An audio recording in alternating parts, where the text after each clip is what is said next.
Hey, esse é da Jerry de Fast Business Growth Coach e criador de Big Money Branding. Maneira você está basado uma série de vídeos que você over de três falhas mais grandes que o hobby empresário está fazendo, que você com um business está fracassar. Dentro do vídeo de aula, me quero falar de coisa mais importante, que está coaching, mas não diz coaching, mas coaching efetivo. O que é coaching? Well, minha perspectiva está com coach, está experto que tem sabedoria, capacidade e paciência para ajudar a descobrir onde que vai, que é o obstáculo, para que tenha um plano de ação, para tudo isso para lograr o que a quer. Seja coach efetivo. Que é a consequência na hora de um coach na direita? Well, você perde tempo, você gasta sangue, você vai diferentes atividades, você vai ainda não pode ajudar, durante a hora junto, houve problema, você ajuda o outro. Ora, você tem um coach, você tem somente uma perspectiva que você trabalha, então, é um diabo, que a maioria não está funcionando.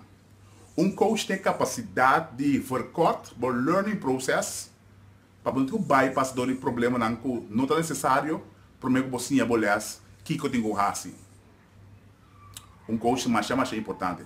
Consequência não tem um coach, você perde tempo para perder sangue e você associar com ele na rubia.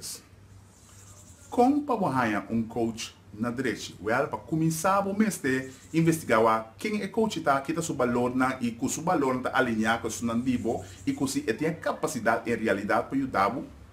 E está fácil, pessoal, se você buscar informação, Google, a pessoa puntra, você mira que se um coach efetivo, você põe na moribis, você põe a sua portrait, que também está fácil, você testemunha de seu cliente, que ele está mais importante, você investigar, passou exatamente o que escuta, mas é bom. É bom que você confia, é bom que você determinar que você tem êxito no futuro, sim ou não. Dus você não pode escutar tu rende, você não pode permitir tu rende ao coach, você não pode seguir exemplo de tu rende.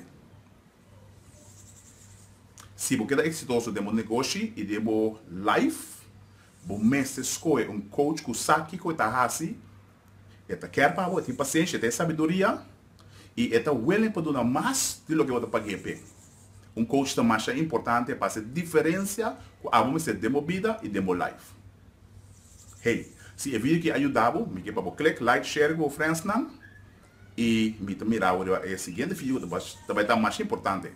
Aqui já é o Fast Business Growth Coach e criador de Big Money Branding. Éxito!